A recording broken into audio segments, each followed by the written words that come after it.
Oke, Assalamualaikum warahmatullahi wabarakatuh. Allahumma shalli ala Muhammad wa ala ali Muhammad. Selamat datang di podcast Siar Ramadan, menguatkan ibadah, menggerakkan dakwah. Bersama saya Haziz Kosaputra, moderator podcast kali ini. Senang bisa menemani pemirsa dimanapun Anda berada.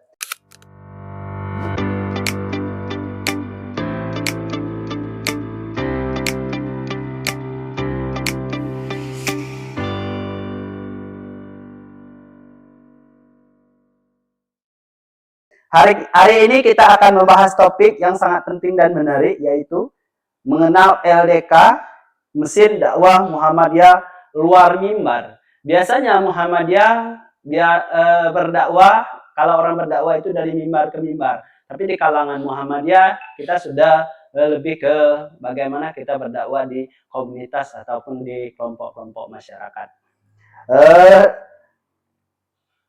Hari ini kita bersama pemateri hebat kita, yaitu telah hadir di hadapan kita bersama Bapak Nur Amal. Terima kasih Pak sudah bergabung dan sudah kesempatan untuk hadir walaupun keadaan puasa Pak ya. Alhamdulillah. Selanjutnya kami berikan kesempatan untuk Bapak untuk menyapa pemirsa yang ada di rumah dan dimanapun berada. Silakan Pak untuk menyapa para pemirsa kita. Baik, Assalamualaikum warahmatullahi wabarakatuh.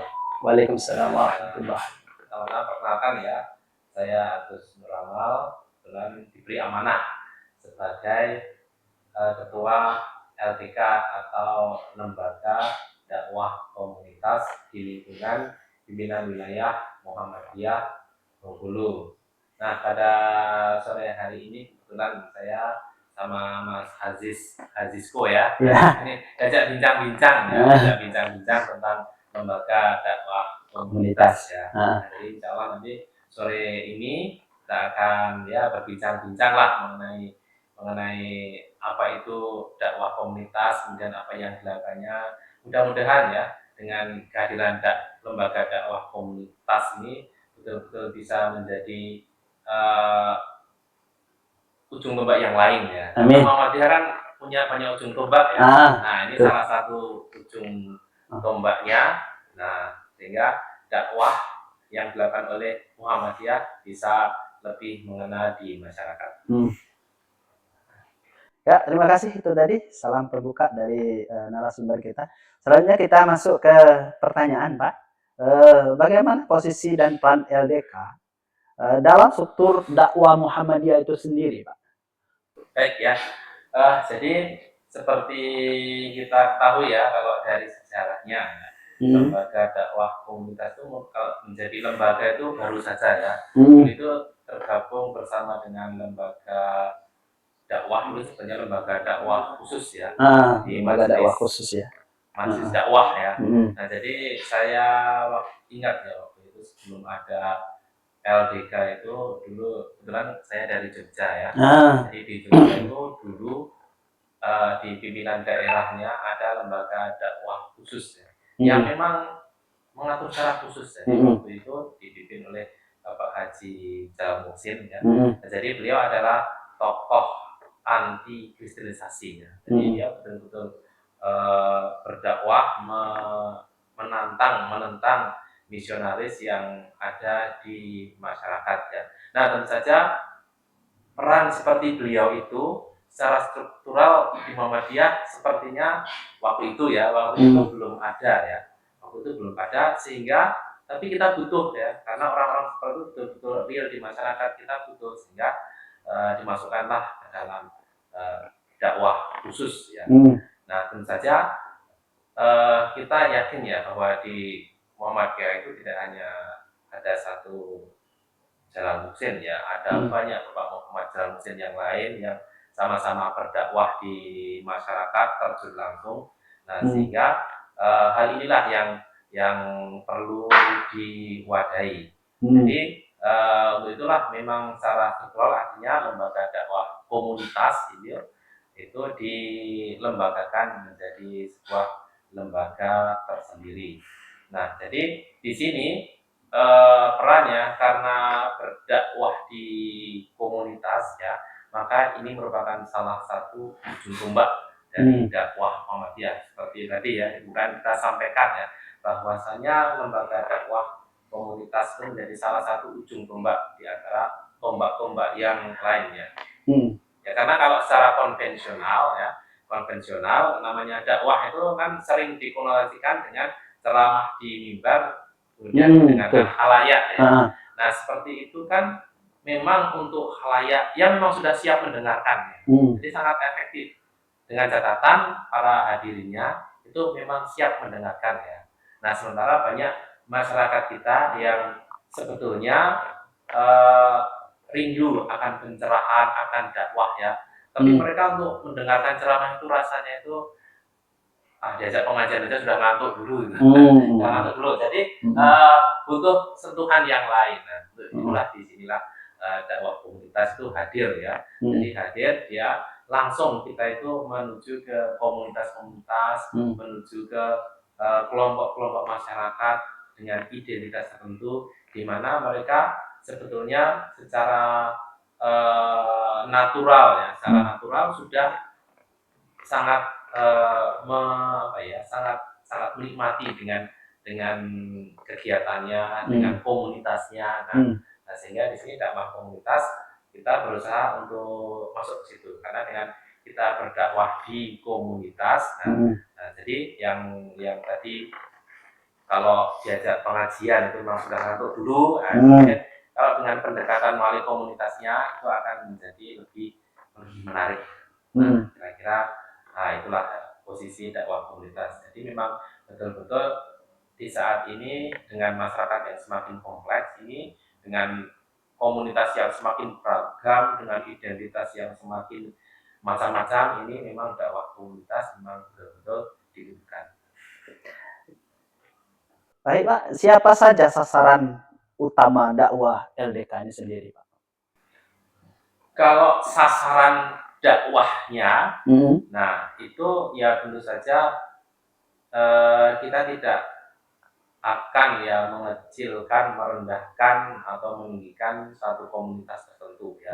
Jadi sekali lagi komunitas itu merupakan pintunya. Jadi kalau di mana sasaran dakwah utama ya kita berharap yang belum terkena secara masif dari dakwah konvensional itulah yang menjadi sasaran utama ya. Nah jadi dengan pendekatan ke komunitas tadi kita harapkan ya, kalau biasanya kan kalau orang-orang komunitas ya, orang-orang yang sudah sangat menikmati dengan dunianya ya, nah ini kan biasanya kalau sudah menikmati dengan dunianya itu diajak ke dunia yang lain ya, misalkan pengajian itu kan sudah ngantuk duluan, bahasa saya sudah ngantuk duluan ya. Tapi walaupun demikian mereka itu sebetulnya masih punya hati nurani yang mengatakan bahwasanya apa ya mau kayak gini terus ya. Nah, sementara ya yang namanya hidup terus berjalan, problematika bertambah dan akhirnya kan nanti akan kembali ke Sang Pencipta. Sudah siapkah? Nah, ketika muncul kesadaran itu sebetulnya sudah mulai terbuka ya. Tadi kadang-kadang karena sudah ada semacam terlanjuran ya. Jadi kalau sudah diajak pengajian itu sudah bayangannya dengerin ustadz yang marah-marah, mungkin kayak gitu ya, udah yang marah-marah, jadi sudah malas dulu ya. Nah, itulah ya di sini, itulah yang menjadi tugas dakwah komunitas ya. Jadi di sini kita tidak berusaha mengelompokkan masyarakat ya, tapi kita melihat kelompok yang ada di masyarakat. Jadi biarlah kelompok itu ada dengan dunianya. Nah, kita mengikuti saja, kita masuk, kemudian setelah kita berdakwah.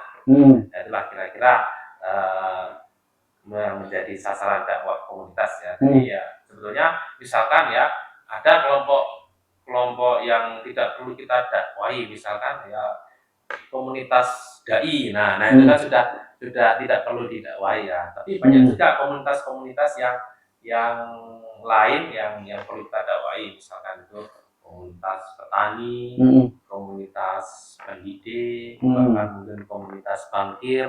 Nah, itu kalau memang kita bisa masuk, kita akan melakukan pendekatan dari sisi komunitas. Bagaimana metode pendekatan dakwah yang dilakukan lembaga dakwah komunitas sehingga bisa diterima di kalangan masyarakat? Ya, sebetulnya metodenya sederhana saja ya, pokoknya yang penting kita menyatu, menyatu dengan masyarakat ya. Nah, jadi kalau salah satu aktivis itu bilang ya, saya pernah mendapat nasihat dari seorang aktivis ya, pokoknya kalau kamu mau terjun di masyarakat, kamu terjun di situ, tinggal bersama mereka, nikah dengan mereka ya, sampai seperti itu ya, nikah dengan mereka, nanti kamu akan menyatu. Nah, kalau kamu sudah menyatu, nah tentu saja ini akan lebih mudah dalam berdakwah ya. Nah, tentu saja dengan keterbatasan kita dan personal kita ya, kita tidak bisa se ekstrim itu ya, karena masing-masing kita juga sudah punya aktivitas tersendiri ya, terutama untuk berkehidupan ini kan kita sudah punya aktivitas, ini tidak bisa betul-betul all out ya, tapi kita akan melihat kelompok mana yang kita bisa masuk, kita bisa menyatu, kita bisa bergabung. Syukur-syukur kita juga punya hobi ya, dalam bahasa itu hobi yang sama. Nah, sehingga ketika kita bersama mereka ya kita betul-betul menyatu. Nah, kalau sudah menyatu, nah insya Allah lah pertama ya kita harus memberikan contoh ya. Nah, jadi selaku orang yang mempunyai misi dakwah ya, mau nggak mau ya kita harus menunjukkan bahwa kita bukannya lebih ya, tetapi mempunyai nilai plus ya. Bukannya kita lebih dari mereka, tapi kita punya nilai plus ya, yaitu kita ya mungkin adalah sedikit pemahaman agama ya. Jadi jangan sampai juga ada anggapan ya bahwasanya ketika kita berada di komunitas tertentu, wah itu orang hebat, ustadz, kiai, sehingga mereka terlalu menghormati ya, nanti malah jadinya itu malah jadinya nggak jadi ke komunitas kita. Kalau mereka sudah bisa menerima seperti itu, artinya sudah siap mendengarkan, nah itu tinggal diberi dakwah konvensional saja ya. Tapi kan kita di sini ya memang dalam komunitas itu yang dihargai adalah orang yang paling mengerti dengan komunitasnya, ya, paling paham dengan komunitasnya. Misalkan komunitas komunitas petani ya, yang akan dihargai ya orang yang lebih tahu tentang pertanian, bagaimana melakukan pemupukan, bagaimana melakukan pembibitan, nah itu akan lebih dipahami ya. Nah, sehingga di sini untuk kita bisa menyatu, tentu saja kita juga harus punya kemampuan dasar ya yang cocok dengan komunitas tersebut. Nah, itulah ya. Nah, di sini kita terus melakukan pemetaan baik selaku objek dakwah ya, maksudnya ke masyarakat, juga terhadap diri kita sendiri, kita punya kemampuan apa sih ya. Jangan sampai kita nggak punya kemampuan bertani, kita masuk ke komunitas petani ya, nanti lucu ya, suara kita susah didengar ya. Kita akan masuk ke komunitas petani ya, kalau memang kita punya basic tentang yang lebih tentang pertanian ya, atau mungkin kita nanti juga bisa menjalin kerjasama dengan pihak lain, mungkin dengan majelis lain yang memang punya kemampuan di bidang itu. Nah, itu juga dimungkinkan. Untuk sementara ini ya kita melihat diri kita juga ya, kita itu sebetulnya mampu di mana ya. Nah, itu menjadi salah satu strategi kita dalam melakukan dakwah komunitas. Baik Pak, untuk selanjutnya bagaimana strategi lembaga dakwah komunitas ini dalam membangun kepercayaan di komunitas binaan? Baik ya, nah ini sebetulnya masih nyambung dengan pertanyaan tadi ya. Ya. Intinya adalah kita menyatu ya. Menyatu. Jadi seperti tadi ya, kalau kita sudah menyatu, kita tinggal bersama mereka, kita nikah di sana, keluarga kita juga di sana, sementara kita akhlaknya juga ada lebihnya. Nah itu mereka pasti akan percaya dengan kita. Nah itulah. Jadi untuk bisa mendapatkan kepercayaan kita harus betul-betul menyatu. Walaupun sekali lagi ya kita nggak Karena nggak mungkin juga misalkan saya sendiri ya tiba-tiba disuruh tinggal di dusun ya, tinggal di dusun kan pertanian, nanti bagaimana dengan pekerjaan saya itu kan juga masih jadi kendala ya. Tapi kalau ada yang memang sanggup ya kita support ya. Nah, jadi di sini kita strategi untuk mendapatkan kepercayaan adalah kita betul-betul menyatu. Nah, untuk bisa menyatu, nah kita memang ya mau nggak mau harus melakukan interaksi yang lebih. Ya. Nah, jadi rasanya tidak mungkin ya kita datang di sana ngasih pengajian terus mereka percaya kepada kita, nggak mungkin ya. Nah, tentu saja itu setelah melalui interaksi yang panjang ya. Walaupun nanti ya itu interaksi itu bentuknya juga bukan interaksi personal ya, bisa juga sistem ya. Seperti kami kemarin di Benteng ya, itu melakukan pemberdayaan ya terhadap komunitas petani di situ. Memang saya baru sekali itu datang ke sana, alhamdulillah masyarakat bisa percaya pada kita, mau diajak kerjasama. Tapi memang sudah bertahun-tahun PDM Benteng itu membina mereka gitu ya. Jadi walaupun saya ibaratnya tinggal terima enaknya aja ya, termasuk diterima gitu ya. Tapi sebetulnya yang betul-betul melakukan pendekatan sebetulnya ya pihak PDM itu. Jadi secara tidak langsung ya mereka sudah melakukan dakwah terhadap komunitas ya.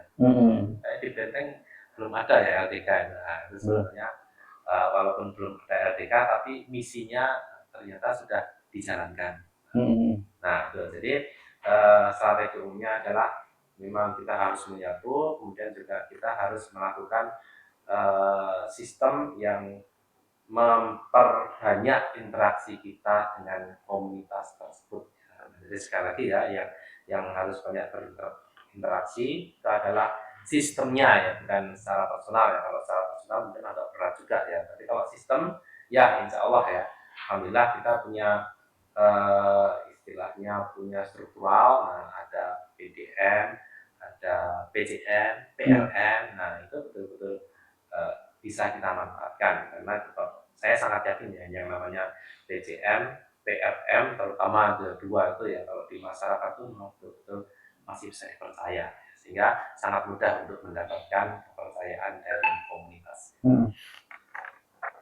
Ya Pak, bagaimana sinergi lembaga dakwah komunitas ini dengan amal usaha Muhammadiyah dan pimpinan wilayah daerah cabang Lanting yang Bapak sebutkan tadi? Baik ya, jadi kalau sinergi itu ya memang harus dilakukan ya, tidak bisa tidak ya seperti tadi kita sampaikan ya, bahwasanya ketika kita melakukan apa itu pendekatan terhadap komunitas petani di Benteng, saya cuma sekali datang dan ternyata mereka percaya. Tapi apakah bisa sekali datang orang percaya? Ya tentu saja ini adalah peran dari PDM Benteng yang secara terus menerus melakukan pemberdayaan itu yang sebetulnya lebih dominan ya. Nah, jadi di sini kalau kita berbicara mengenai sinergi, yaitu sinergi harus tetap kita laksanakan ya dengan cara ya sebetulnya paling sederhana ya sesuai dengan tupoksinya gitu. Setiap struktural menjalankan tupoksinya. Nah itu insya Allah sinergi pasti terbentuk seperti contoh depan ya. Ya sebetulnya apakah PDM misalkan PDM Benteng, PDM Bengkulu itu mempunyai misi untuk membantu LDK provinsi? Saya pikir tidak juga ya, tidak juga. Tapi secara real mereka ternyata melakukan itu ya. Nah, jadi itulah seperti itu. Jadi terhadap struktural yang memang sebetulnya dengan kita berpegang pada tupoksi itu sudah merupakan sinergi yang sangat bagus ya. Nah kemudian untuk amal usaha ya, untuk amal usaha itu memang tidak bisa dipungkiri ya, tidak bisa dipungkiri ya, kalau namanya amal usaha itu ya biasanya di Muhammadiyah itu masih menjadi tulang punggung dakwah juga ya. Nah seperti juga ya, ini untuk amal usaha kita juga masih harus bersinergi karena kita juga ya masih perlu disupport juga ya, masih perlu disupport juga ya. Alhamdulillah lama ini kita masih jalan dengan sinergi kita bersama Lazismu dengan PDM di Bengkulu, PDM di daerah lain, di kabupaten lain. Alhamdulillah sudah bisa berjalan, cuma memang masih perlu dimasifkan lagi ya. Nah untuk itu insya Allah kita juga sudah merencanakan ya untuk melakukan koordinasi dengan seluruh RTK yang ada di Bengkulu ya. Walaupun nanti tidak ada LDK ya, tapi walaupun tidak ada LDK kan misi dakwah komunitas itu tetap harus dilaksanakan ya, walaupun tidak melalui LDK, itu saja melalui majelis dakwah ya. Majelis dakwah itu tentu saja kalau tidak ada LDK, mereka mempunyai tanggung jawab untuk melaksanakan misi dakwah melalui komunitas. Dan insya Allah ini juga akan terus kita gulirkan sehingga nanti sinergi kita akan semakin berkembang. Ya, untuk selanjutnya Pak, seberapa penting peran lembaga dakwah komunitas ini dalam menjawab problematika sosial seperti kemiskinan, moral, dan krisis keumatan? Ya, kalau ditanya seberapa pentingnya kan, jadi sebetulnya ketika ya kita dengan sederhana ketika belum ada LDK, jadi dakwahnya masih dakwah konvensional, ternyata problematika masyarakat masih ada, dan itu ternyata masih ada yang belum tersentuh ya. Itulah ya. Jadi di sini LDK berusaha untuk menjawab itu ya. Nah, sekali lagi kalau orang yang memang sudah siap mendengarkan pengajian, mereka sudah gampang ya, tinggal diberi masukan, mereka sudah siap menerima. Nah, kita bergerak di sisi lain yang memang secara teknis mungkin belum siap untuk menerima istilahnya pengajian konvensional ya. Nah, tapi biasanya yang namanya orang itu mempunyai suatu komunitas tertentu ya, komunitas tertentu entah itu formal maupun informal, yang dimana dia bisa sangat merasa nyaman di situ. Nah, kita yang berusaha untuk masuk ke situ agar dakwah ya, dakwah Islam itu tidak hanya disampaikan kepada orang-orang yang siap saja ya, tapi kita juga berusaha mempersiapkan masyarakat sehingga mau menerima dakwah. Ya tentu saja kita berharap ya suatu saat nanti di komunitas yang kita garap itu akhirnya mereka secara mental siap untuk menerima dakwah secara konvensional. Nah, kalau mungkin sudah terjadi seperti itu, mungkin tugas LDK menjadi lebih ringan lagi ya, tinggal mengawal saja ya, bukan berarti tidak ada tugas ya, tapi masih harus mengawal. Untuk selanjutnya Pak, ini bagaimana peluang dakwah komunitas di era digital dan media sosial yang saat ini makin lama nih mungkin canggih aja di ini kita ini teknologi kita ini Pak. Bagaimana Pak untuk berdakwahnya itu Pak? Baik ya.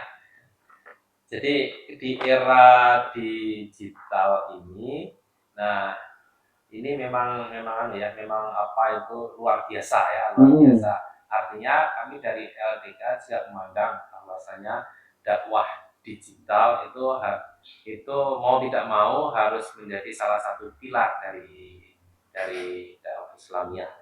Karena apa ya? Karena ya memang sekarang ya banyak orang yang mungkin kita anggap nggak mau mendengarkan pengajian ya. Tapi ternyata dia sering nonton di YouTube ustadz itu sering nonton ya. Artinya apa? Artinya mungkin ya dia secara emosional, secara fikih itu dia memang betul-betul memang sudah pengen ya pencerahan ya. Cuma metodenya aja kalau dia mungkin dengan dakwah konvensional mungkin masih belum nyaman ya, dia lebih suka dengan dakwah yang ada digital. Nah itu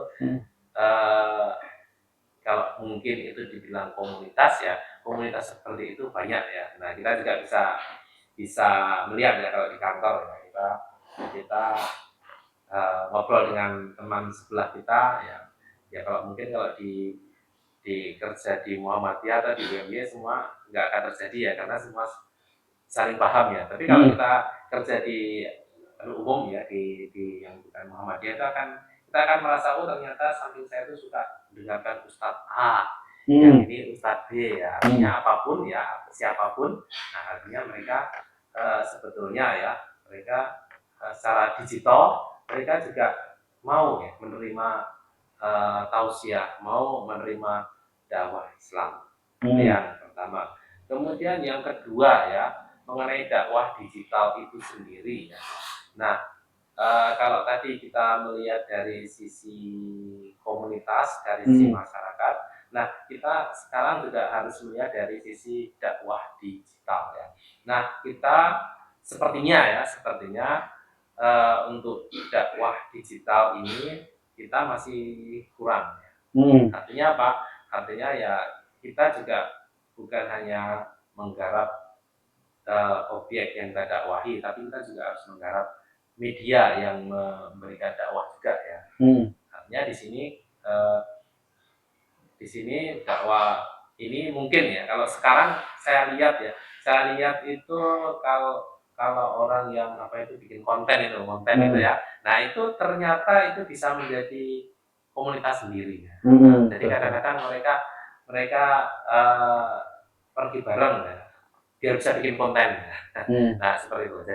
Jadi ini di samping sebagai salah satu tulang punggung dakwah ya, salah satu pilar dakwah.